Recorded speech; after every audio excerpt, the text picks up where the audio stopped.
বিজয়ের 50 পেরোলেও মুক্তি মেলেনি আজও। কমিনি শোষণ পীড়ন এখনো দমিনি শোষক রাজ।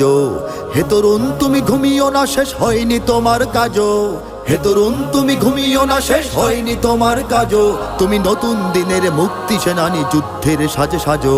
তুমি বাঁচাও তোমার জাতি, তুমি সাজাও তোমার দেশ। তুমি এ প্রজন্মের মুক্তি যোদ্ধা, যুদ্ধ করো না শেষ। তুমি বাঁচাও তোমার জাতি, তুমি সাজাও তোমার দেশ। তুমি এ প্রজন্মের মুক্তি যোদ্ধা, যুদ্ধ করো না শেষ। করেছে শোষণ ব্রিটিশ জালিম হানাদার পাক সেনা। এখনো শোষণ করে যারা, তারা তোমাদের খুব চেনা। জিজ্ঞেস করো এই দেশটা কি তাদের টাকায় কেনা। জিজ্ঞেস করো এই দেশটা কি তাদের টাকায় কেনা। তুমি জনতার হয়ে ক্ষমতাসীনের বুঝে নাও লেনা দেনা। তুমি বাঁচাও তোমার জাতি, তুমি সাজাও তোমার দেশ। তুমি এ প্রজন্মের মুক্তি যোদ্ধা, যুদ্ধ করো না শেষ।